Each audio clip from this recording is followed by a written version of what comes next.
ठीक है, ये क्लियर है। तो यहाँ से हम कंक्लूड कर सकते हैं, so m is our mid point. ठीक है, m हमारा मिड पॉइंट है। सो m का कोऑर्डिनेट क्या है, a, y। So mid point theorem से क्या हम लिख सकते हैं, a is equal to alpha plus x by 2। So यहाँ से क्या आएगा, यहाँ से आएगा 2a is equal to alpha plus x, alpha is equal to 2a minus x. ठीक है, तो ये अल्फा को हम आगे चल के इसी को तो सब्सटीट्यूट करने वाले हैं। नेक्स्ट हम क्या लिख सकते हैं by mid point theorem, beta plus y upon 2 is equal to y. So ये क्या हो गया, beta plus y is equal to 2y। ठीक, so beta is equal to y. तो इसका मतलब आप देखिए y कोऑर्डिनेट से पैरेलल लाइन से आप जब रिफ्लेक्शन कर रहे हो तो आपका y कोऑर्डिनेट नहीं बदल रहा। देखिए बी, तो हमारा पॉइंट पी डैश क्या था, अल्फा कॉमा बीटा, तो उसको हम क्या लिख सकते हैं, पी डैश इज अल्फा की जगह क्या आया 2a minus x comma beta की जगह y आया। सो आप देख सकते हो पॉइंट p और p डैश में क्या कॉमन है, y सेम है दोनों का। तो जब आप y एक्सिस से पैरेलल लाइन में आप किसी पॉइंट को रिफ्लेक्ट करते हो तो y चेंज नहीं होता, x होता है। और x एक्सिस से कोई पैरेलल लाइन में आप किसी पॉइंट को रिफ्लेक्ट करते हो तो x चेंज नहीं होता है, y चेंज होता है। सो ये थोड़ा सा ध्यान में रखने वाली बात है। तो ये आपको समझ में आया। सो अगर आपको ये समझ में आता है तो आप ये क्वेश्चन करो, find the reflection of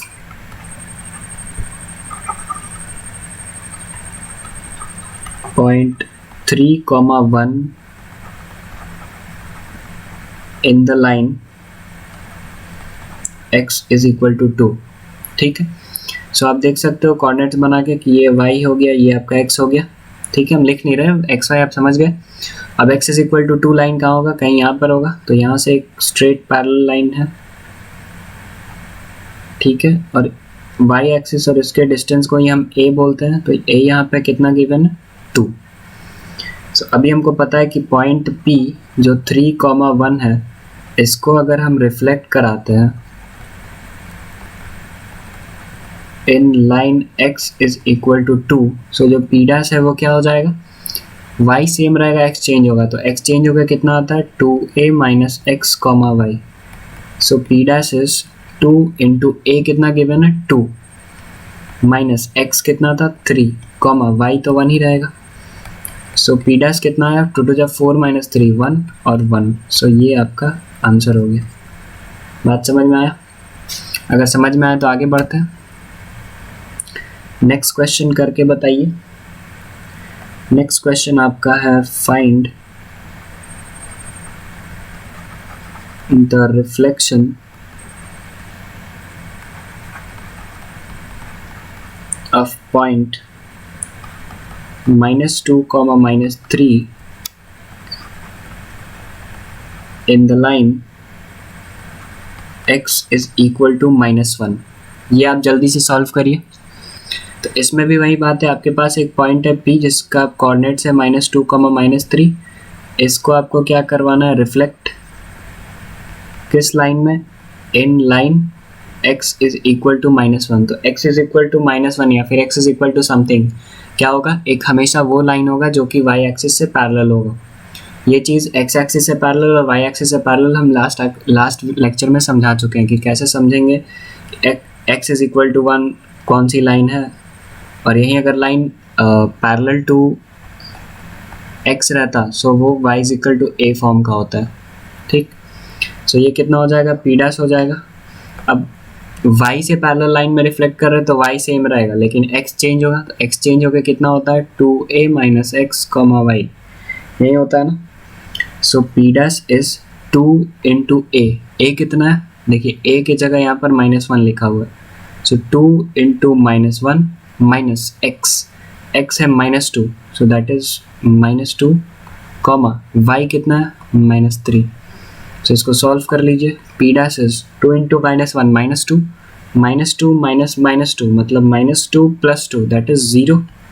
comma -3। सो ये आपका आंसर हो गया। ठीक, समझ में आया सबको? ठीक है, समझ में आया तो हम आगे बढ़ सकते हैं। ये दोनों क्वेश्चन आपको समझ में आ जाना चाहिए।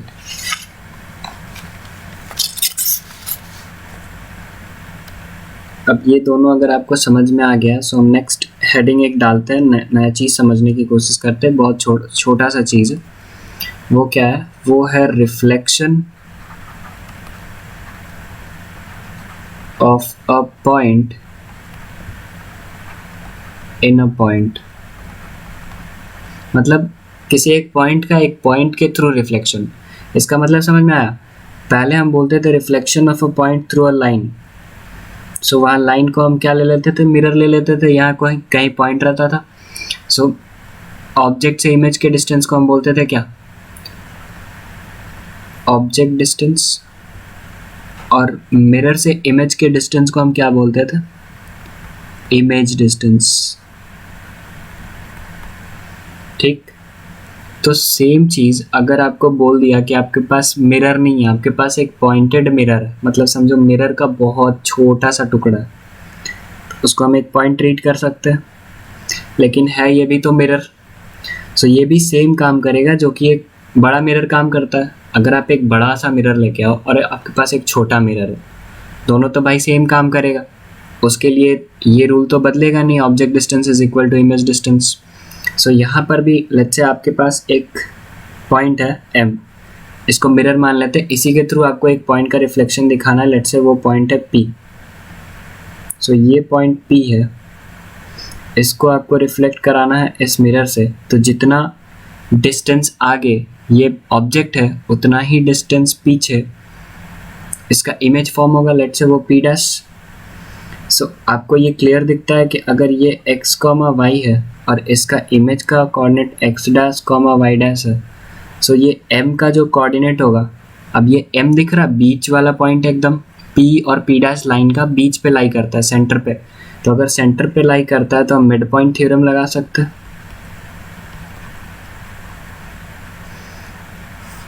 और मिड पॉइंट थ्योरम से क्या हो जाएगा? इसके जो कोऑर्डिनेट्स हो जाएंगे वो हो जाएंगे x प्लस x डैश। इसके कोऑर्डिनेट्स हो गए x plus x dash by 2 comma y plus y dash by 2। ये मिड पॉइंट थ्योरम भी हम कहाँ समझाए थे?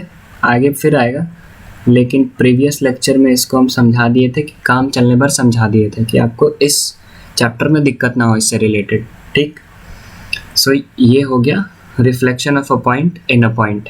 बहुत इजी है। ऐसे ही एक और इजी सा हेडिंग डालना है आपको,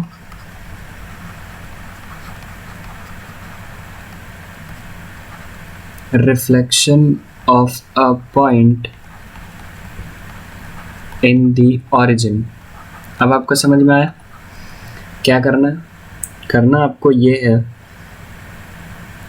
कि अगर आपके पास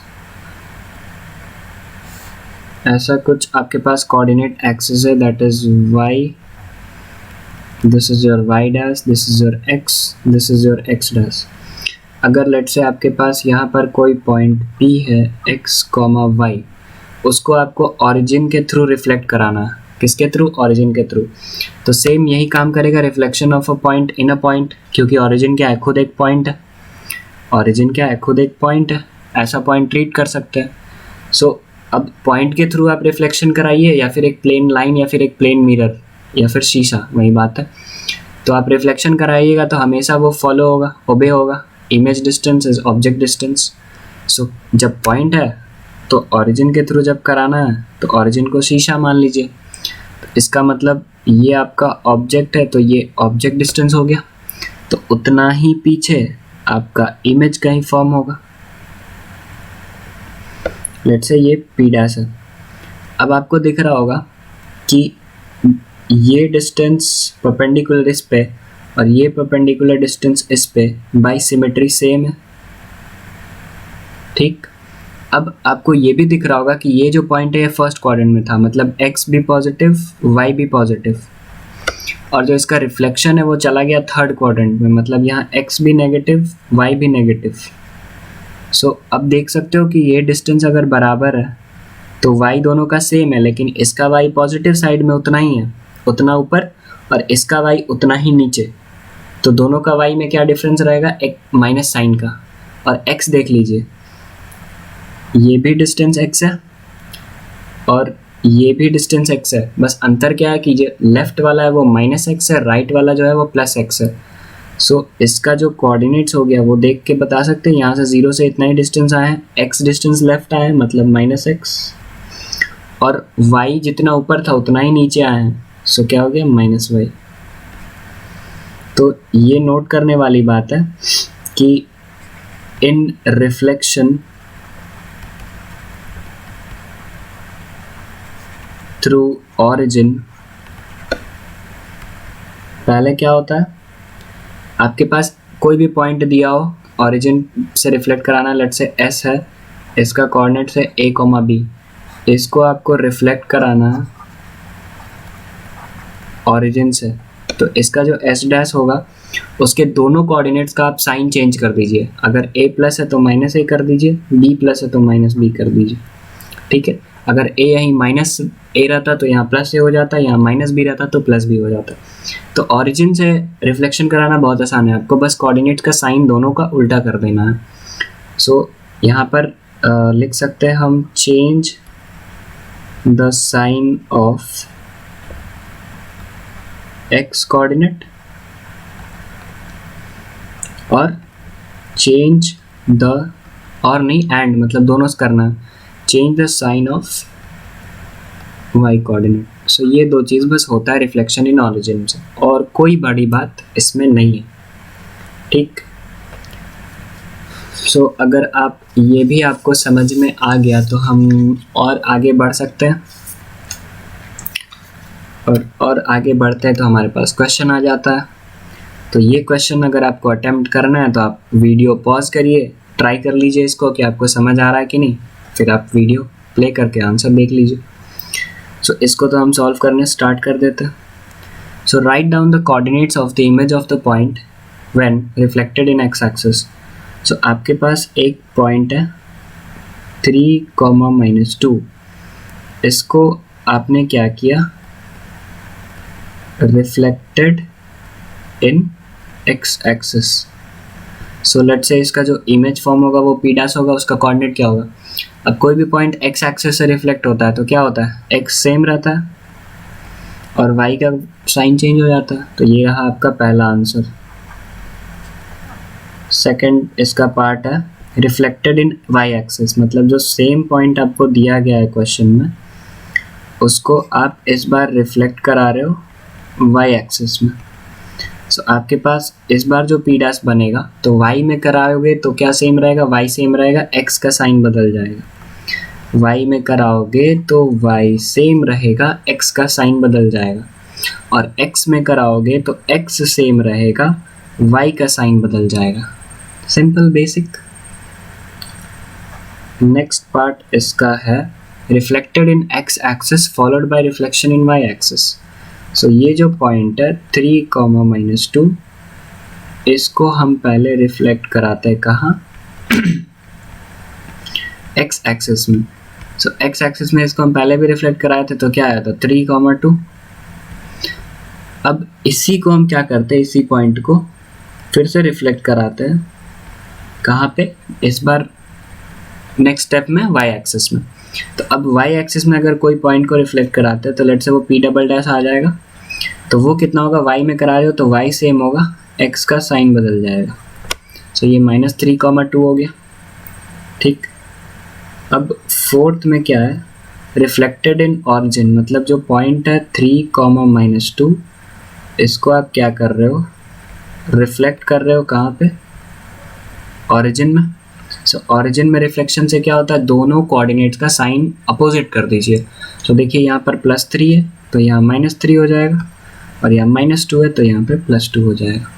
तो अब आपको एक चीज़ नोटिस करना है यहाँ पे कि अगर आप इस पॉइंट को पहले x से किए फिर उसको आप y में किए, राइट, ये एरो हम क्यों दे रहे हैं यहाँ पे, इसका काम नहीं है हमें।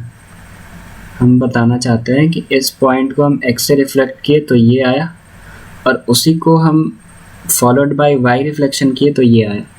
तो इसका मतलब एक बार x और एक बार y कंसेक्यूटिव रिफ्लेक्शन आपको सेम आंसर देगा अगर आप ओरिजिन से उसको रिफ्लेक्ट कर रहे हो तो उसका, और 2 consecutive x y, that means एक बार x एक बार y, उसी रिफ्लेक्शन को फिर y से रिफ्लेक्ट कर दो तो आपका ओरिजिन वाला रिफ्लेक्शन से सेम आंसर आ जाता है। तो इसको आप समझ भी सकते हो, देखो जैसे समझाते हैं। जैसे कि ये आपका कोऑर्डिनेट एक्सिस है, ठीक। यहाँ आपके पास कोई पॉइंट है, लेट्स से ये पॉइंट है P2,3। अब कोई बोला कि आप इसको x से रिफ्लेक्ट कर दो, तो x से रिफ्लेक्ट कर दोगे तो कहीं यहाँ पर आएगा P डैश, और x से रिफ्लेक्ट करने पे x सेम रहता है, y चेंज हो जाता है। अब इसको इसी पॉइंट को आप y से रिफ्लेक्ट कर दो तो देख सकते हो ये जो P डबल डैश आएगा वो कितना आएगा। अब y से रिफ्लेक्ट किए हो तो x चेंज होगा, मतलब -2, और y सेम रहेगा -2, -3। अब अगर आपसे कोई बोलता है कि आप इस पॉइंट P को ओरिजिन से रिफ्लेक्ट करवाओ तो आप क्या बोलते हैं, दोनों का कोऑर्डिनेट्स का साइन बदल दो। तो आप देख सकते हो ओरिजिन से अगर रिफ्लेक्ट कराते सो डायरेक्टली ये आंसर आ जाता है, यहाँ से सीधा हम यूँ इधर आ जाता है। लॉजिक क्लियर आया। आप एक बार x में कराओ एक बार y में कराओ, या फिर आप डायरेक्ट ओरिजिन से पहुँच जाओ, will give you same answer. Clear? Okay, so moving ahead we are here with our question number 2। तो जल्दी से इसको भी आप ट्राई करो, ये भी इंपॉर्टेंट क्वेश्चन हो जाता है। So the point P -3, -2 on reflection in x axis is mapped on P dash. Okay, तो इसके लिए हमारे पास ग्राफ है क्या? हाँ, ग्राफ है। तो हम ग्राफ पे पहले हमें क्या क्या चाहिए, पॉइंट्स को हम मार्क कर लेते हैं। तो लेट्स से ये हमारा ग्राफ है, ये हमारा ओरिजिन है, ये हमारा 1 unit, this is our 2 unit, 3 unit, 4, शायद 4, 5 लगने नहीं वाला, बट फिर भी for the makeup of our graph -1, -2, -3, -4, -5, 0, 1, 2, 3, -1, -2, -3। अब आप P पॉइंट है -3, -2, सो -3, -2 प्लॉट करने आपको सिखा चुके हैं। So this is your point P which is -3, -2 on reflection in x axis is mapped on P dash. अब इस पॉइंट को x एक्सिस में रिफ्लेक्ट कराना है, सो आपको इसी पॉइंट को x एक्सिस में रिफ्लेक्ट कराना है। सो ये उतना ही ऊपर चल जाएगा, मतलब -3, 2 तक जाना चाहिए, इसको देख लो। सो ये इसको शायद P डैश बोल रहा है, तो ये क्या हो रहा है, -3, 2। Okay, then P dash on reflection in the origin is mapped as P double dash. अब इसको आपको ऑरिजिन के थ्रू रिफ्लेक्ट कराना है, समझ में आ रहा? सो ऑरिजिन से कराते हो तो क्या होता है, साइन दोनों का चेंज कर दो। सो ये 3 का +3 हो जाएगा, 2 का -2 हो जाएगा। सो ये +3 हो जाएगा और ये -2 हो जाएगा। सो आपको दिख सकता है कि ये कहीं यहाँ पर आना चाहिए, मेरे से स्ट्रेट नहीं हुआ, अब हुआ शायद। ठीक है, तो ये जो है इसको हम बोलेंगे P डबल डैश। आप यहाँ से डायरेक्ट चेक करो ना, इसको आपको ओरिजिन से रिफ्लेक्ट कराना है। तो किसी पॉइंट को अगर आपको ओरिजिन से रिफ्लेक्ट कराना है तो आप क्या करोगे, दोनों कोऑर्डिनेट का साइन को रिवर्ट कर दोगे। तो -3 +3 हो जाएगा, तो +3 ये, और 2 हो जाएगा -2, सो +3, -2, तो ये पॉइंट आ रहा। क्लियर? सो ये कितना हुआ, 3, -2। अब क्वेश्चन में क्या दिया, find the coordinates of P dash and P double dash. So P dash और P डबल डैश का कोऑर्डिनेट्स पूछा है। सो P डैश का कोऑर्डिनेट क्या आया था हमारे पास, P डैश आया था -3, 2, राइट, और P डबल डैश क्या आया, 3, -2। तो ये दो तो आंसर आ गए। फिर बोला है right down a single transformation that maps P onto P dash. अब आपको बताना है कि P से हम क्या करें कि हमको P डबल डैश मिल जाए। सो P क्या था हमारे पास, P था -3, -2 और P डबल डैश क्या आया 3, -2। सो आपको ये नहीं दिख रहा कि इसका माइनस साइन से प्लस हो गया और इसका माइनस से माइनस ही रहा। तो ऐसा क्या हो सकता है, किस चीज़ में हो सकता है? तो आप नोटिस करते हो कि देखो y सेम है, -2 y सेम है, x का साइन उल्टा हो गया। सो y सेम है, यहाँ पर x का साइन चेंज हो गया। तो ये कब होता है, जब रिफ्लेक्शन y एक्सिस के थ्रू होता है। तो ये तो एक्सप्लेन करना अब नहीं बनता है ना, बहुत बार कर चुके। सो रिफ्लेक्शन इन y एक्सिस। सो इसका थर्ड जो ट्रांसफॉर्मेशन का है ये होगा, वो होगा y एक्सिस के थ्रू आप रिफ्लेक्ट करा लो। सो ये थर्ड का आंसर हो गया। समझ में आया सबको?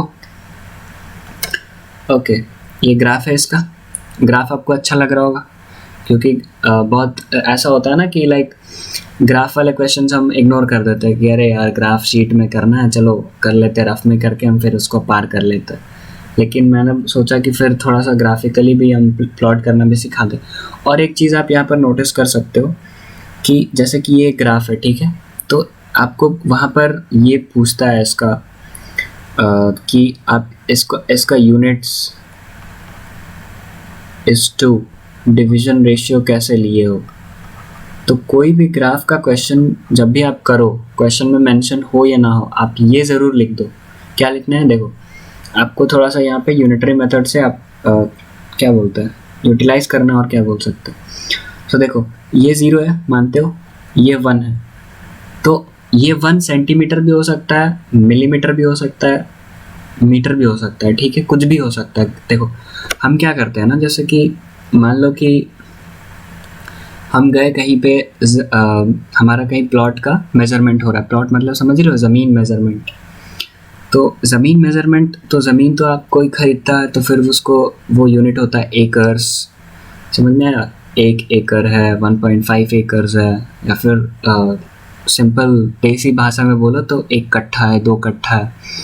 सो क्या 1 एकड़ या फिर 1 कट्ठा क्या सेंटीमीटर में होता है या फिर वो मिलीमीटर के बराबर होता है? नहीं, वो तो किलोमीटर, वो तो मीटर्स में होगा। अग्री करते हो? तो अब हमारे पास तो एक A4 शीट पेपर है और उसी पे देखते हो कि उस प्लॉट का सारा प्लॉटिंग हमारे पास मिल जाता है, अवेलेबल हो जाता है। सो आप ये सोचते हो कि उतना बड़ा ज़मीन एक पेपर पे हम उसको कैसे रिप्रेजेंट कर रहे हैं। सो उस जो पेपर पे, लेट से ये आपका ज़मीन का आप कागजात निकाल के आए कहीं से, ठीक है। अब लेट से ये आपकी कहीं पे ज़मीन थी ऐसे इस शेप में, ठीक, और यहाँ पे लिखा होगा 1 mm, यहाँ लिखा होगा 2 mm, यहाँ लिखा होगा 3 mm, ये लेट से ये आपका साइड है 4 mm का, ठीक। तो क्या आपकी ज़मीन क्या 1 mm, 2 mm और 3 mm का रियलिटी में है क्या? नहीं, रियलिटी में आप उस प्लॉट पे जाओगे तो बड़ा सा है, ठीक है, जिस पे आप घर बनाने का सोच रहे हो, कुछ भी करने का सोच रहे हो। तो उस पेपर पे जिस ज़मीन का कागज़ है या फिर जो भी है, उसको हम, उस पे हमको एक ये मिलता है, यूनिट इज टू डिवीजन का रेशियो मिलता है। वो क्या कहता है कि 1 mm इज टू 1 मीटर, ऐसा कुछ रहता है रिलेशन। और इसका मतलब क्या होता है कि 1 mm पेपर पे किसके बराबर है? 1 मीटर ग्राउंड पे। समझ में आया? तो इस रेशियो को हम कैसे यूज़ करते हैं? इस रेशियो को हम ऐसे यूज़ करते हैं कि 1 mm जो पेपर पे आपको दिख रहा है वो ग्राउंड पे 1 मीटर है, या फिर लेट्स से 10 मीटर्स है। समझ में आया? 1 mm पेपर पे आप ड्रॉ कर रहे हो, वो किसके बराबर है? 10 मीटर ग्राउंड के मेजरमेंट के बराबर है। तो समझ में आ रहा है? इतने बड़े बड़े हम प्लॉट्स को, मेजरमेंट्स को पेपर पे कैसे ड्रॉ कर लेते हैं। ड्रॉ तो कर सकते हैं, लेकिन उसका ये स्पेसिफाई करना, उसका जो unit is to division ratio वो स्पेसिफाई करना बहुत ज़रूरी है। ये चीज़ आप पढ़ोगे सिमिलैरिटी में एक चैप्टर है, वहाँ पर आपको पढ़ने मिलेगा। So coming back to our topic, तो यहाँ पे हम देख सकते हो कि देखो 0 से 1 यूनिट, सो 0 से 1 यूनिट में हमारे पास कितना डिवीजन है, देखो 1 डिवीजन, 2 डिवीजन, 3 डिवीजन, 4, 5, 6। सो ये कुछ एक रैंडम सा ग्राफ था जहाँ पे 1, 2, 3, 4, 5, 6। सो 1 यूनिट हैज़ 6 डिवीजन, या फिर इसको ऐसे लिखो 6 division is equal to 1 unit. So 1 division बराबर 1/6 यूनिट। समझ में आया? तो अब इसी को आपको वो कहीं मान लो ये किसी चीज़ का ग्राफ है, ठीक है, लेट्स से कोई आप स्ट्रक्चर बना रहे हो, उसी का ग्राफ अपलोड कर रहे हो, तो क्या ग्राफ पे जितना छोटा उसका लेंथ होगा क्या एग्जैक्टली वो रियलिटी में उतना ही होगा? नहीं। तो वो कैसे कैलकुलेट करेंगे? तो हम ऐसे देख लेंगे कि देखो भाई ग्राफ पे जो 1 डिवीजन है ना वो रियलिटी का 1/6 यूनिट है। तो अगर ग्राफ पे 100 डिवीजन होगा तो वो रियलिटी में कितना होगा? 1/6 × 100। तो ये कंसेप्ट समझ में आता है? तो इसीलिए ये आप स्पेसिफाई कर देना ताकि आपका बोर्ड्स का एग्जामिनर समझे कि हाँ बच्चा को आता है, ठीक। और क्वेश्चन में दिया भी रहता है कि आप लेट्स से कि 10 डिवीजन को 1 यूनिट लो या फिर 5 डिवीजन को 1 यूनिट लो, तो वो अगर स्पेसिफाई कर दिया रहता है तो well and good, else otherwise अगर नहीं किया है तो आपको स्पेसिफाई कर देना है कि आप यूनिट इज टू डिवीजन का रेशियो क्या लेकर चल रहे हो। क्लियर? ओके। तो अगर ये क्लियर है तो ये सवाल थोड़ा करके दिखाओ।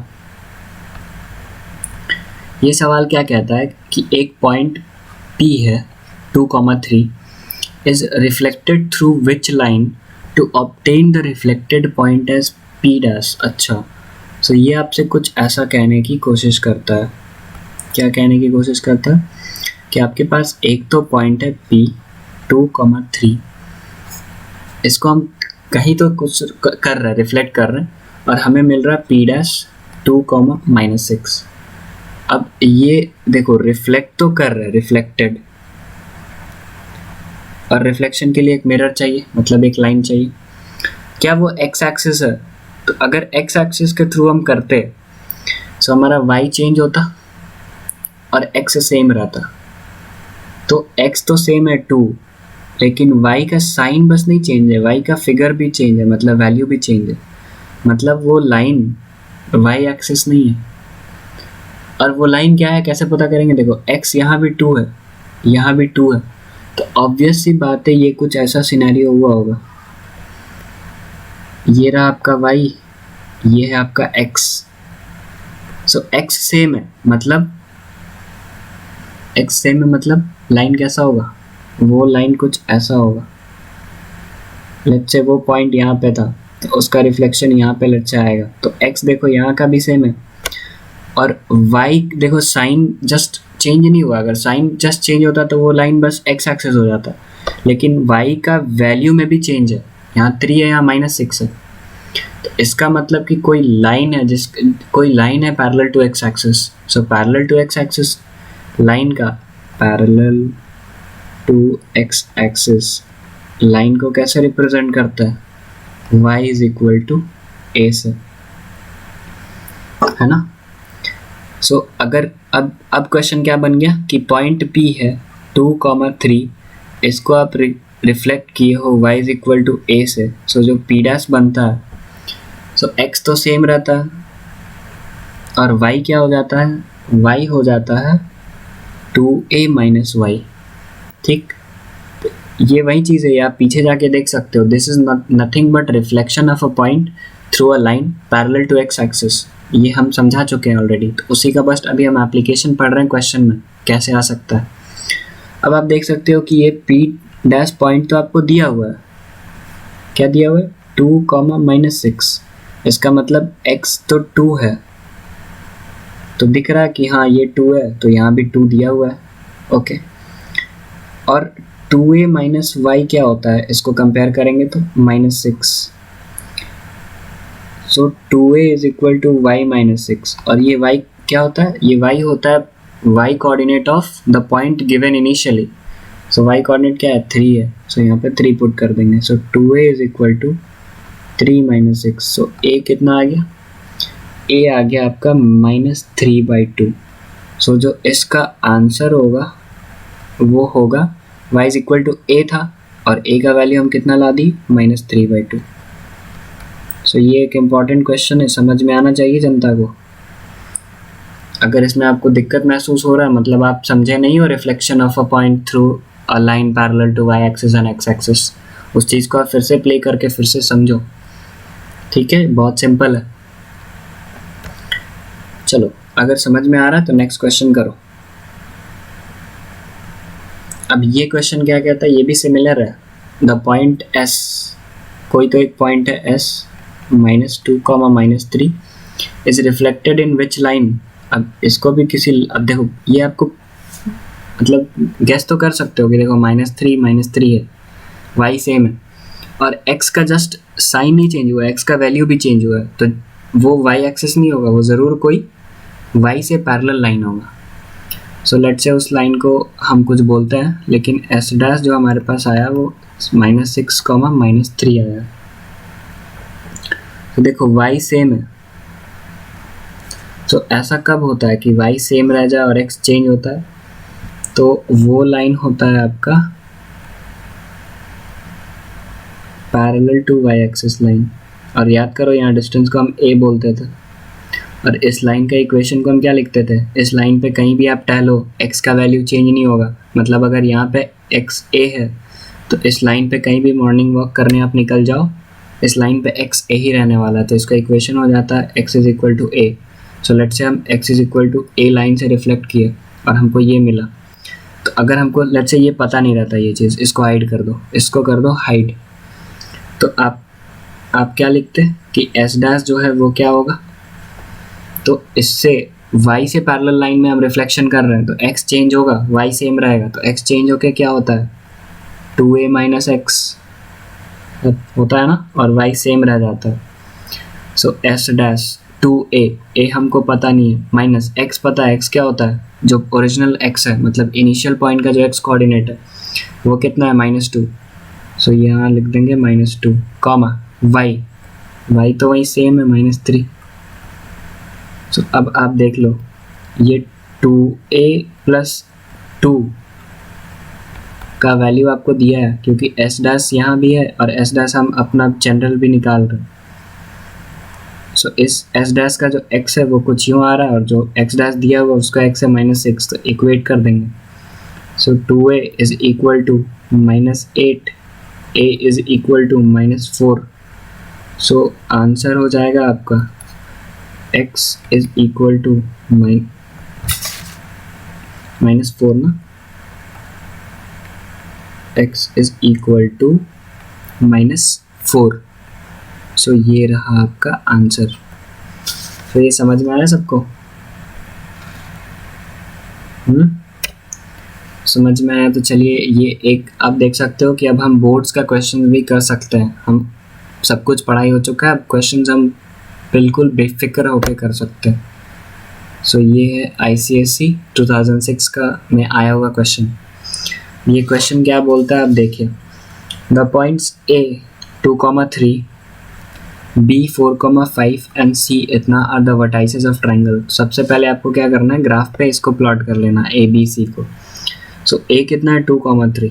अच्छा तो ग्राफ है देखिए, अब यहाँ पर अब यहाँ पे देखिए, यहाँ पे ये जो ऑरिजिन है ना,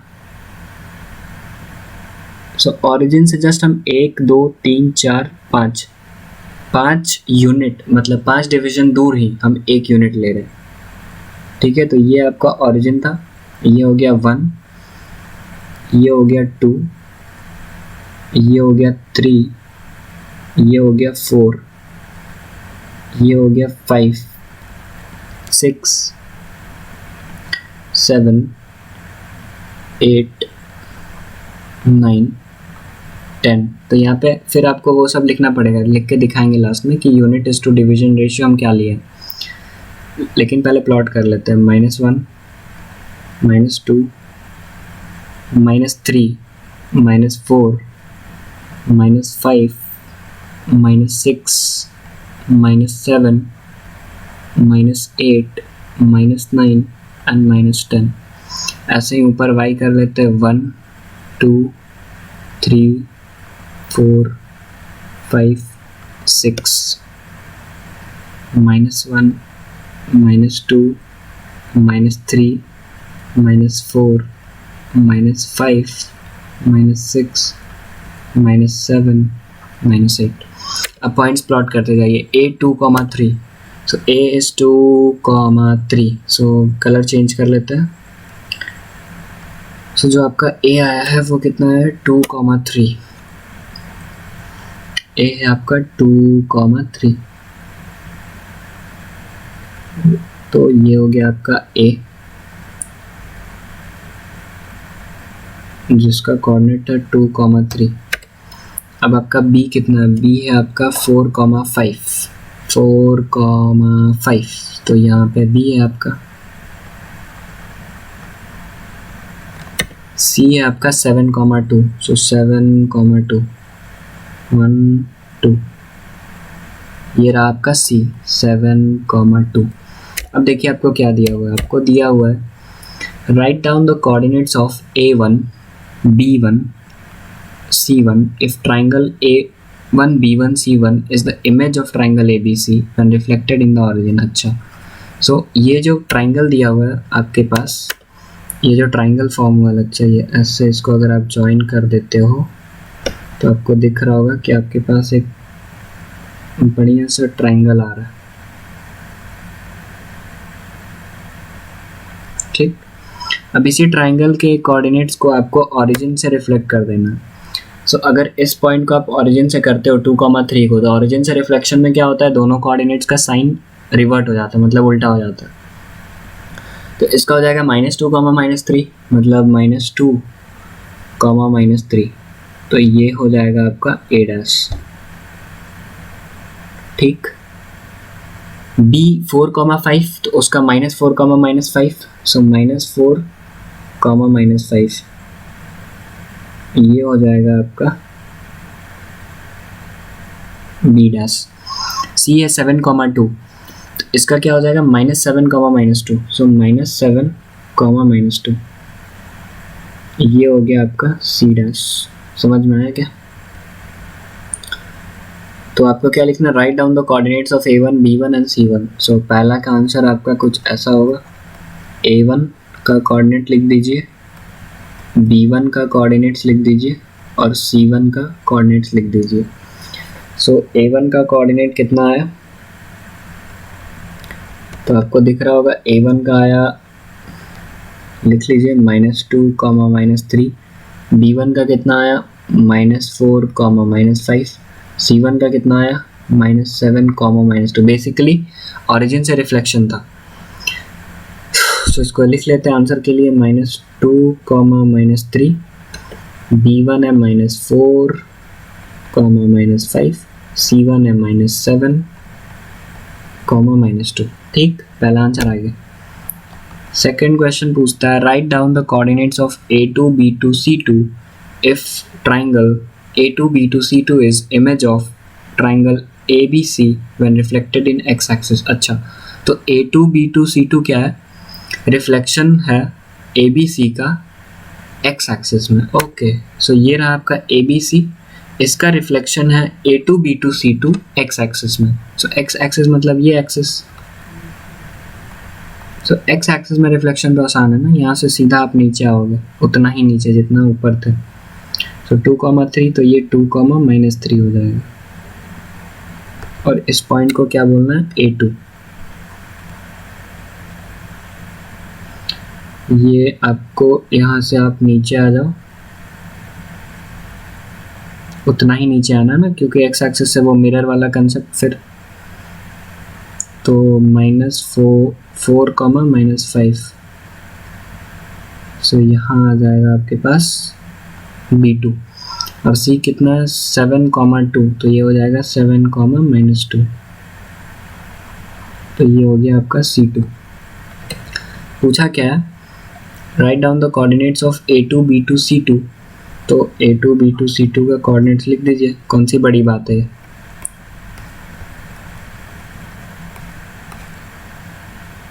Write down the coordinates of A2, B2, C2 if A2, B2, C2 is the image of इतना when reflected in x axis। ठीक है, तो A2 का कोऑर्डिनेट कितना आया, A2 का कोऑर्डिनेट आया आपका 2, B2 का कोऑर्डिनेट आया आपका 4, -5, C2 का कोऑर्डिनेट आया 7, -2. सिंपल एक्स एक्सिस से रिफ्लेक्शन है, no complexity in this. So 2, -3, 4, -5, 2, -3, 4, -5 and C2 is 7, -2. तो दो आंसर आ गए. थर्ड आंसर पूछ रहा है assign the special name to the quadrilateral BC2B2. BC2B2. So ये रहा आपका B, इसको हम रेड से करते हैं राइट. सो ये रहा आपका B और ये रहा आपका C. BC फिर आना था C2 पे, तो वहीं से आएंगे C2 पे, फिर BC C2 B2 तक जाना है. ठीक है, और यहाँ से फिर ये, क्योंकि क्वाड्रिलेटरल बनाना है ना. सो ये पूछ रहा है ये जो रेड वाला क्वाड्रिलेटरल बना इसका नाम क्या होगा. तो ये दिख रहा होगा कि ये दो साइड पैरेलल है, अपोजिट दो साइड पैरेलल है, और ये नॉन अपोजिट साइड्स है. तो ये आपको क्या दिख रहा है, इसका नाम हो जाएगा आइसोसेलेस ट्रेपीजियम.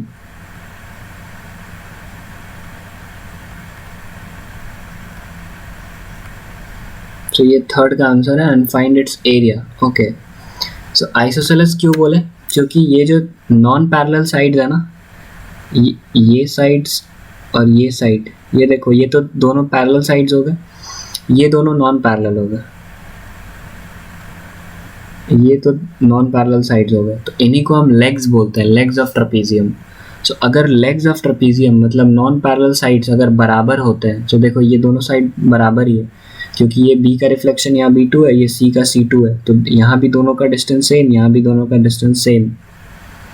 तो ये लेग्स जो है ये बराबर है. तो अगर एक ट्रेपीजियम का लेग्स मतलब नॉन पैरेलल साइड अगर बराबर इक्वल होता है, तो उस ट्रेपीजियम को हम आइसोसेलेस ट्रेपीजियम बोलते हैं राइट. तो ये आपके लिए हम थोड़ा लाए हैं, इसका आप स्क्रीनशॉट ले सकते हो या फिर उसको आप लिख सकते हो कि आइसोसेलेस ट्रेपीजियम देखो ABCD एक ट्रेपीजियम है, ABDC तो हो गया parallel sides, opposite parallel sides, और AD और BC हो गया नॉन पैरेलल साइड्स. अब ये नॉन पैरेलल साइड्स देखो इक्वल है, AD is equal to BC.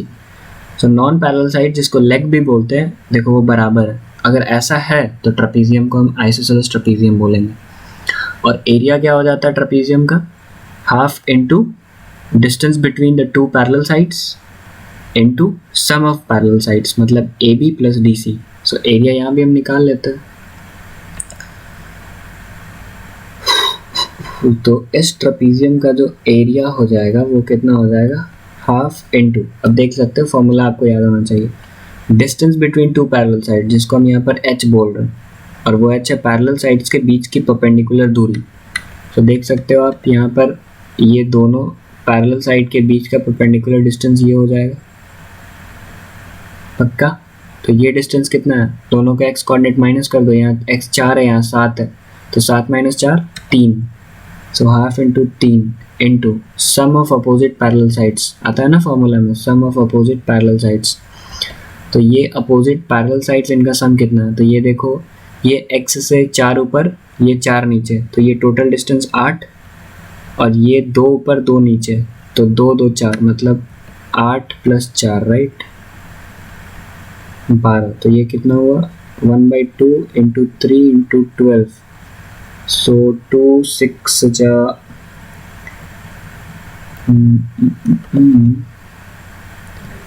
ये देख लो आप एक बार y इसका कितना है, हम शायद इसको 4 ऐड किए ना, 4 नहीं ना, यहाँ से ये यहाँ से कितना ऊपर है 5 यूनिट्स ऊपर है, तभी ना यहाँ का y कोऑर्डिनेट 5 है जी. ये टोटल डिस्टेंस 5 है तभी ये 5 है, और ये टोटल डिस्टेंस 5 है तभी ये 5 है, लेकिन माइनस क्योंकि नीचे, तो ये ओवरऑल टोटल डिस्टेंस कितना हो जाएगा 10 हो जाएगा. सो ये आपका हो जाएगा 10 नॉट 8. So 10 + 4 is 14. So 2 7 या 14 and this is 21 square units. So ये आपका आंसर हुआ. समझ में आया इसमें क्या करना था, बेसिक है, कुछ उतना कॉम्प्लेक्स नहीं है, बस आपको थोड़ा फिगर रीड करना आना चाहिए, डिस्टेंस नापना मेज़र करना आना चाहिए, फिगर आइडेंटिफाई करना आना चाहिए, बाकी उतना कुछ कॉम्प्लेक्स काम नहीं है.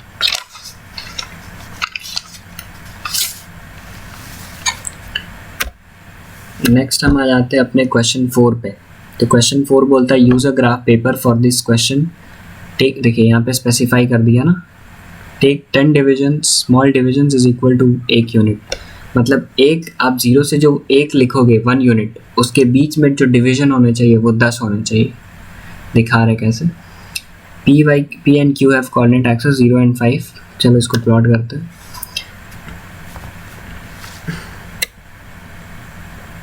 तो आपके पास ओके, सो 0 हो गया ये ओरिजिन, ये हो गया आपके पास 1, ये हो गया 2, ये हो गया 3, ये हो गया 4, ये हो गया 5, और अगर ज़रूरत पड़ा तो ये हो गया 6। तो आप देख सकते हैं ये 0 और 1 के बीच में जो डिवीजन है आप काउंट कर लीजिए, 1 2 3 4 5 6 7 8 9 10। तो देख लीजिए ये चीज़ बोला है कि आप 1 यूनिट में 10 डिवीजन आप लीजिए। तो देखिए हमारा सही है। तो आपको लिख देना पड़ेगा 1 यूनिट करस्पॉन्ड्स 10 डिविजन्स। बस आप भी खुश, एग्जामिनर भी खुश। अब आप पॉइंट प्लॉट कर लीजिए। अच्छा पहले तो मार्किंग ही कर लीजिए, 0 1 2 3 4 5, 0 -1 -2। अगर ये ग्राफ छोटा पड़ गया तो -1 -2 -3 -4 -5।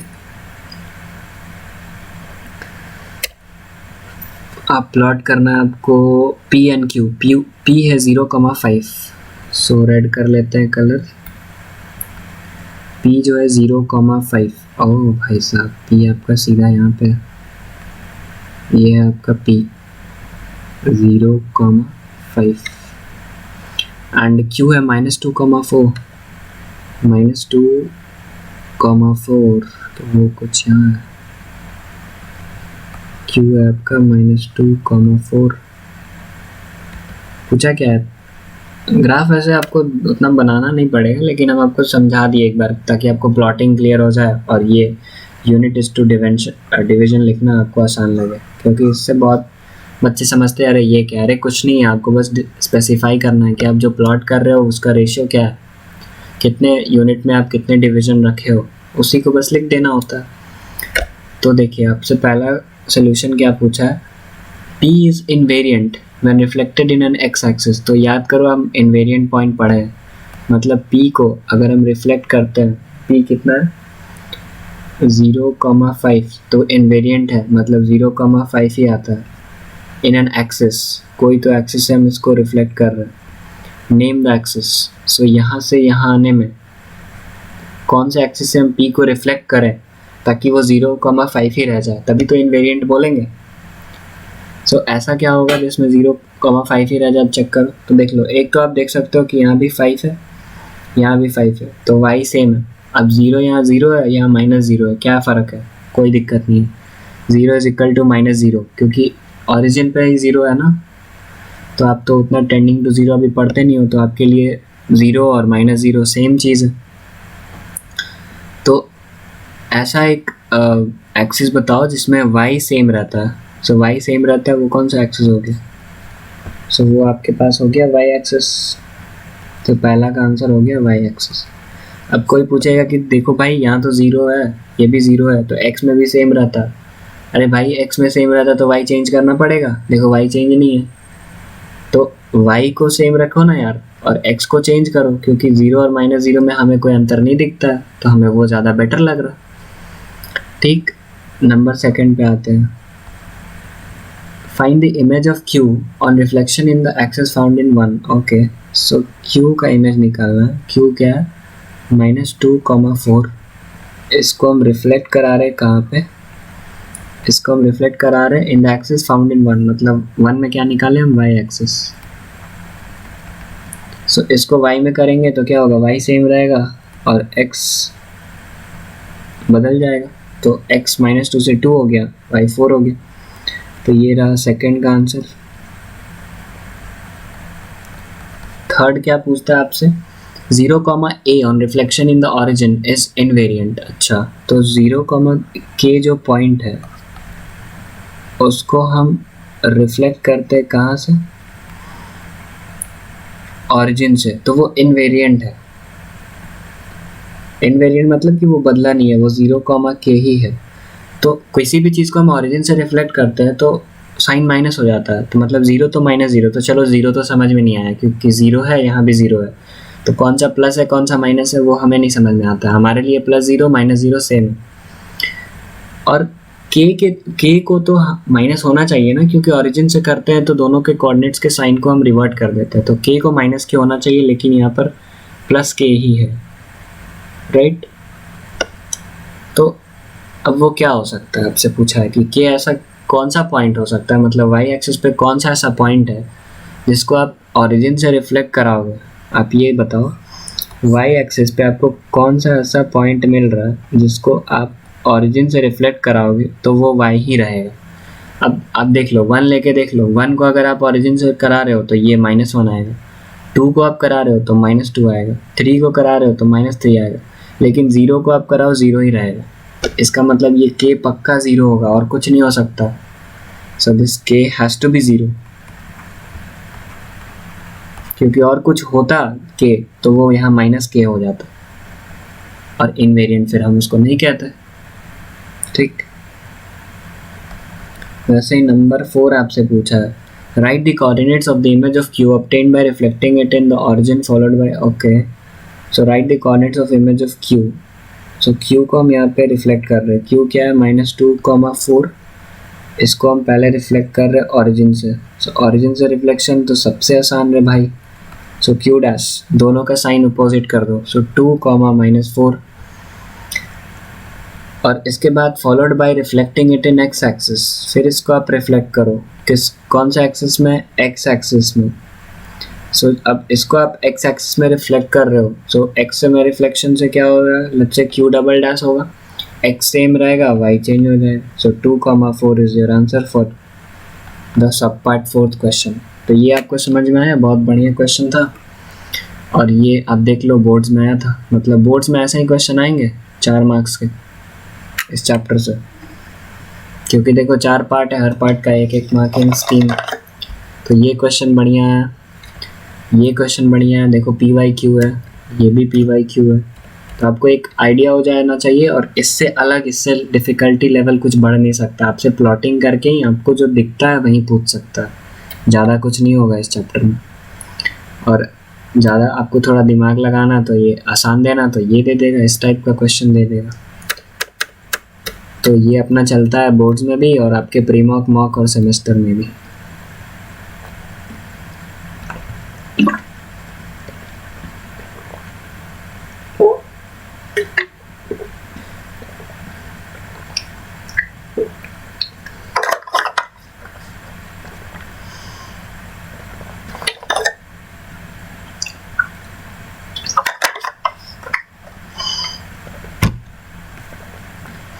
नेक्स्ट हम आगे बढ़ते हैं और हमारे पास आज के दिन का 5th क्वेश्चन है शायद स्क्रीन पे, ठीक है। 5th क्वेश्चन बोला using a graph paper, okay, graph paper हम यूज़ कर लेंगे। Plot the points A and B, सबसे आसान काम प्लॉटिंग तो हमें आता है, कर लेते हैं भाई। सो यहाँ पे आप देख सकते हो कि आपको 6 चाहिए, मतलब एक 6 चाहिए, तो अगर हम इसको 1 2 3 4 5 हाँ हो जाएगा, ठीक है। सो इसको हम बोलते हैं ऑरिजिन, ये है हमारा 1, ये है 2, ये है 3, ये है 4, ये है 5, और ये हमको ज़रूरत है इसलिए 6 लेना पड़ रहा है। ये है -1, -2, -3, -4, -5 एंड दिस इज -6। अब यहाँ पे आपसे कोई पूछा कि एक यूनिट में कितने डिवीजन है, तो 0 से 1 तो कितने डिवीजन है, 1 2 3 4 5 6 7 8 9 10। सो आप यहाँ लिख देना कि 1 यूनिट करस्पॉन्ड्स टू 10 डिवीजन। आप भी खुश, एग्जामिनर भी खुश। अब आपसे क्या पूछा, अच्छा प्लॉटिंग तो कर ले भाई, ये है 1, ये है 2, ये है 3, ये है 4। इससे ज़्यादा हमें ज़रूरत पड़ा तो हम क्या करेंगे, कुछ नहीं कर सकते, ग्राफ को हम पढ़ा तो यहाँ कर नहीं पा रहे। ये है आपका -1, -2, -3, -4 ठीक है। अब आपसे पूछा है पॉइंट ए और बी को प्लॉट कर दो। ए है 6,4, सो ब्लू कलर कर लेते हैं हम। ए है 6,4, सो 6,4। और ए भाई एकदम ग्राफ का tip and top most corner, ये है आपका ए 6,4। बी है 0,4, ठीक है 0,4। और भाई यहाँ पे बी है 0,4। तो देख रहे हो दोनों ऊपर चले गए। थैंक गॉड हमारे पास ग्राफ उतना तक था। Reflect A and B in the origin to get images a dash and b dash. तो ये देख रहे हो क्वेश्चन है, मतलब आपको रिफ्लेक्ट करके दिखाना है ग्राफ में ही। सो a को आप रिफ्लेक्ट करोगे तो 6,4 माइनस 6, -4 बन जाएगा, मतलब -6, -4 यहाँ आ जाएगा। सो आपको क्या करना पता है, इस लाइन को और इस लाइन को कनेक्ट करना है। भाई साहब चलो करते हैं। आपके पास तो स्केल होगा, आपका तो परफेक्ट स्ट्रेट लाइन बनना चाहिए। तो ये लो जी, ये हो गया रिफ्लेक्शन। अब क्या बोला है, अच्छा बी का भी रिफ्लेक्शन तो करा दो। तो बी का 0,4 तो क्या हो जाएगा 0,-4, मतलब बी जो आ जाएगा वो यहाँ आ जाएगा। बी नहीं उसका रिफ्लेक्शन, तो इसको बोलते हैं ए डैश बी डैश। सो ये रहा हमारे पास ए डैश जो कि हो गया -6, -4। ये पॉइंट है बी डैश जो कि हो गया 0, -4। होप दिख रहा है, थोड़ा सा एडजस्ट कर लेना। अब क्या पूछा है क्वेश्चन में, क्वेश्चन में पूछा है write the coordinates of A and B dash. A तो हो गया, देखो हम दिखा दिए। सेकंड नंबर लिखते हैं, ए डैश का कोऑर्डिनेट्स लिखना है और बी डैश का लिखना है। तो देख लेते हैं ए डैश कितना आया, -6, -4, -6, -4। बी डैश आया 0, -4। ओके, थर्ड क्वेश्चन है, सेकंड हो गया। State the geometrical name for the figure A B A dash B dash. ठीक है, पेन चेंज करते हैं, रेड करते हैं। पूछा है A B A dash B dash figure क्या है। सो ए बी, ओके, ए से बी है, ए बी फिर बी से ए डैश आना है। ओके, तो इसको कनेक्ट करना होगा। स्ट्रेट नहीं बना, आप थोड़ा सा देख लो, आप स्केल से इसे स्ट्रेट बना सकते हो, तो एक स्ट्रेट परफेक्ट लाइन आएगा। हम एक बार और कोशिश कर लें, हम एक बार और कोशिश कर लेते हैं। इससे इस बार थोड़ा अच्छा बन जाए। चलो ठीक है, ये थोड़ा सा पेन टैप पे लिखने से स्ट्रेट नहीं आ रहा। ओके, सो बनाना था आपको ए बी ए डैश, वहाँ से आ जाना आपको बी डैश के पास। तो ये तो चलो ठीक है, ये आपके पास कहीं आप यहाँ आ गए, और फिर इसको भी तो आपको कनेक्ट करना होगा इससे। चलिए ये लो जी। तो ये रेड कलर का फिगर आपको क्या दिख रहा है, तो आपको दिख रहा होगा ये भी पैरेलल एंड अपोजिट, और ये भी अपोजिट एंड पैरेलल। सो ये क्या हो गया, पैरेललोग्राम दिख रहा है क्या आपको। सो क्वेश्चन पूछा है state the geometrical name. So third का आंसर हो जाएगा भाई पैरेललोग्राम।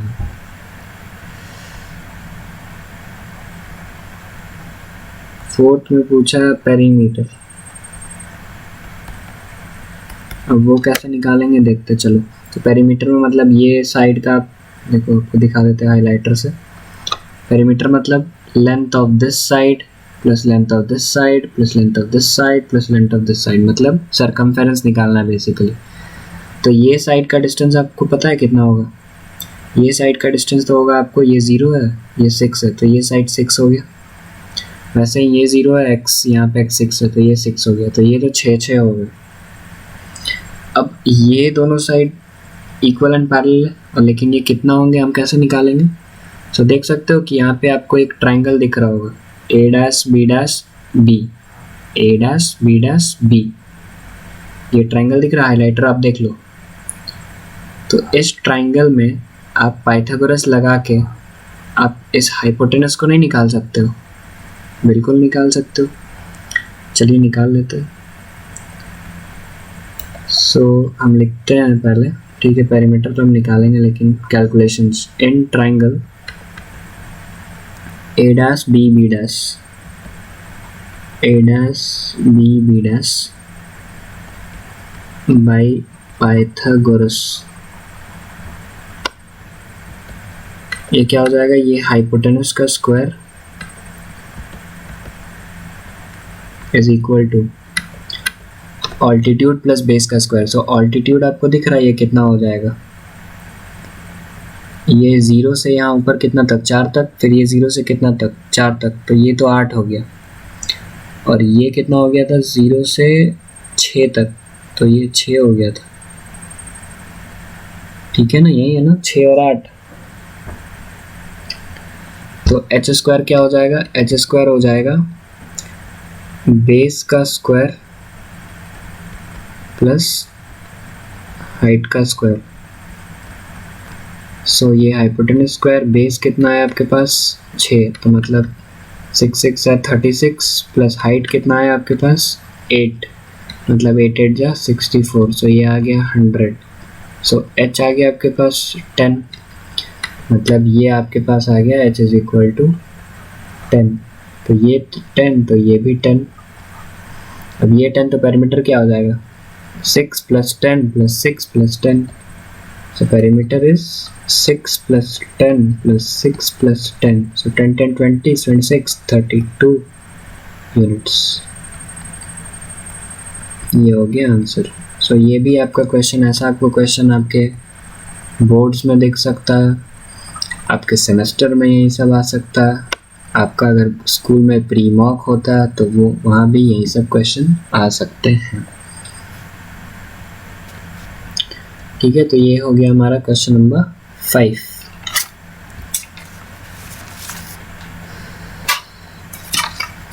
अब हम आते हैं अपने दिन के लास्ट क्वेश्चन पे, that is question number 6। This is the last question for the day. And इतना आपको अगर ये सारे क्वेश्चन समझ में आ गए, समझो आपको चैप्टर समझ में आ गया, आप इस चैप्टर में तो फुल मार्क्स स्कोर करने वाले हो। और बस इतना लेक्चर आप देखोगे, आपको कहीं कुछ और करने की ज़रूरत नहीं है। आप इतना क्वेश्चन समझ लो, आप कर लोगे। आप एग्जाम्स में क्वेश्चन फोड़ के आ जाओ। ठीक है, सो क्वेश्चन नंबर 6 देख लेते हैं। Use the graph paper for this question. The point इतना is reflected about the line x is equal to 0 to get the image q। Find coordinate इतना, फाइंड कोऑर्डिनेट इतना, in the figure pqr, find area of the figure. बहुत simple है। तो graph paper use करो 2,4। Okay, so graph paper में mark कर लेते हैं 0 1 2 3 4 5 -1 -2 -3 -4 -5 1 2 3 4 -1 -2 -3 -4। ठीक है,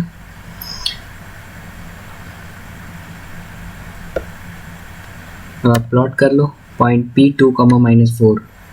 कलर चेंज ब्लू। P कितना है? 2, -4 2, -4 हो गया P2, -4। ओके, अब ये P जो है ये रिफ्लेक्टेड है about the line x is equal to 0, मतलब y axis. This means y axis to get the image q। Okay, so इस पॉइंट को P को y एक्सिस से रिफ्लेक्ट कर रहे हैं, मतलब इससे q निकालने के लिए। ठीक है, सो q कितना हो जाएगा? y से आप चेंज करोगे तो y नहीं चेंज होगा, x चेंज होगा, x हो जाएगा -2। सो ये आ गया q, कितना है? ये आ गया -2, 4। ठीक है, ये रिफ्लेक्शन थ्रू y एक्सिस है, simple. Find the coordinates of q। तो पहला का आंसर आप लिख लीजिए। q का कोऑर्डिनेट्स कितना आ गया? देख लीजिए, -2, 4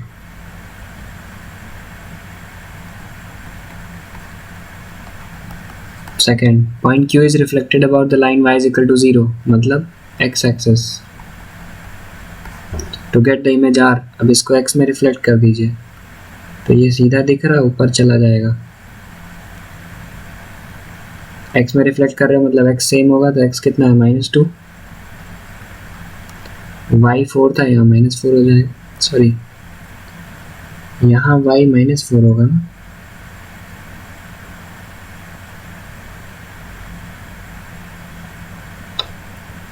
वेट अ मिनट। क्वेश्चन था पॉइंट P 2, -4, सो ये रहा आपका 2, -4 reflected about line x is equal to 0, x is equal to 0 मतलब y axis. To get image Q, so इसका इमेज Q आपको यहाँ y एक्सिस के थ्रू आपको रिफ्लेक्ट करना, राइट। तो यहाँ पे आएगा Q, सो y एक्सिस से आपको रिफ्लेक्ट करोगे तो y आपका सेम रहेगा, x चेंज हो जाएगा, सो ये x चेंज होके -2 में आएगा भाई, और y तो सेम रहेगा -4। अब इसको रिफ्लेक्ट करना x एक्सिस में, सो x एक्सिस में रिफ्लेक्ट करना मतलब x सेम रहेगा, y चेंज हो जाएगा, तो y4। ओके, अब सही है। सो ये कितना हो गया r, ये पॉइंट हो गया r। अब आपसे पूछा होगा r का भी coordinate, so find the coordinate of r, so r हो गया -2, 4। अरे समझ में आ रहा है क्या?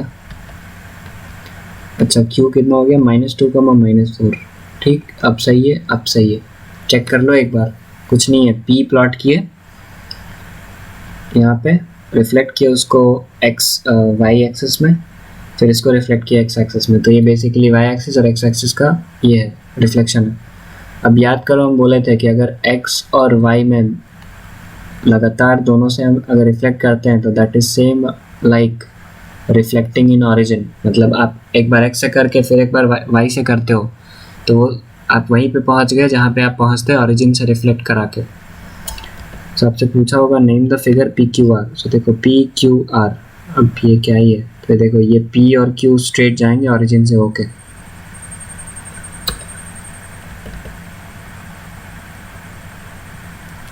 तो ये ऑरिजिन से होके स्ट्रेट गए हैं, तो ये PQR आपको क्या बनते हुए दिख रहा है, देख लो लेज़र से दिखा दे रहे, PQR क्या दिख रहा है, एक राइट एंगल ट्राइंगल दिख रहा है।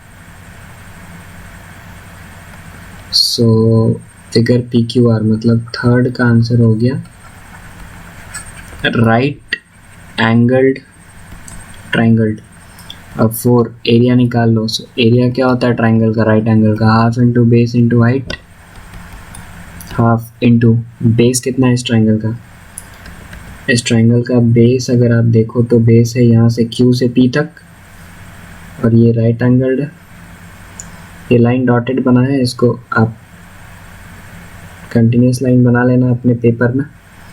तो ये बेस कितना हो गया, तो बेस देखो इधर माइनस, इधर 2, इधर 2, तो बेस हो गया आपका 4, सो हाफ इंटू बेस हो गया आपका 4, कहाँ गया 4 इंटू हाइट कितना है, हाइट देखो, हाइट है, अच्छा ये टोटल हाइट है, मतलब 4 ऊपर 4 नीचे मतलब 8, इसको इंटू कर लो, 2 2 जा 4, 8 2 जा 16, तो एरिया आ गया 16 स्क्वायर यूनिट्स। समझ में आया क्वेश्चन? अरे इसमें क्या है खास है, आप लोग तो इतना डिफिकल्ट वाला समझ गए, पीछे वाला डिफिकल्ट था, ये तो सिंपल है, एक पॉइंट P दिया हुआ है, रिफ्लेक्ट करो उसको y एक्सिस में, Q आया, Q पॉइंट को आप रिफ्लेक्ट करो x एक्सिस में, R आया, पूछा कि PQR क्या है भाई, ट्राइंगल है, क्या पूछ रहा है तू, फिर आपसे इस ट्राइंगल का एरिया पूछा, क्या ही पूछ सकता है, और एरिया पूछा, half into base into height लगाए, फॉर्मूला लगाओ, आंसर लो, हो गया। तो हम यहीं पे इसको एंड करते हैं। हम देखो कि 6 प्लस 1 दो क्वेश्चंस को हम नंबर नहीं दिए थे, तो हम 8 बहुत बढ़िया क्वेश्चंस कर लिए हैं जो कि बोर्ड्स में आए हैं, और कुछ ऐसे भी क्वेश्चन किए जो एक्सपेक्टेड है बोर्ड्स में, आपके जो भी एग्ज़ाम्स है वहाँ पे आएंगे, पक्का उसी टाइप के क्वेश्चंस आएंगे। तो ये लेक्चर बहुत इंपॉर्टेंट हो जाता है आपके एग्जाम्स पॉइंट ऑफ व्यू से, ठीक। नेक्स्ट आप ये क्वेश्चन को आप घर पे ट्राई करो, homework. This question is your homework, और देख लो ये प्रीवियस ईयर क्वेश्चन है। आप कॉपी निकालो, पेन निकालो, आप ट्राई करो, ग्राफ निकालो कि ये क्वेश्चन आप कर सकते हो कि नहीं। आप पिछले क्वेश्चन से क्या सीखे हो आप उसको यहाँ यूटिलाइज करो, क्वेश्चन करो, आंसर लाओ, और आंसर लाके आंसर्स को कमेंट करो, so that I know that people are solving and people are able to solve such questions. So comment below, and if ये जो सीरीज़ है ये आपको हेल्प कर रही है, सो इस सीरीज़ को हम कंटिन्यू कर रहे हैं। आप इसको सिंसियरली विथ डेडिकेशन फॉलो करो, आपको ज़्यादा कुछ करने की ज़रूरत नहीं। You will fetch very good marks in mathematics, क्योंकि इसमें आपको क्वेश्चन मिल जा रहा, आपको यहाँ पे थ्योरी मिल जा रहा, आपको यहाँ पे क्वेश्चंस मिल जा रहा है, आपको यहाँ पर हम वीक में टेस्ट्स भी लाएंगे। सो आपके लिए ये कंप्लीट पैकेज है, one stop solution for your boards preparations. So इतना आपका हेल्प हो पा रहा है यहाँ पे। So it's going to be very helpful for all of you, so do sincerely follow this. Thank you for watching,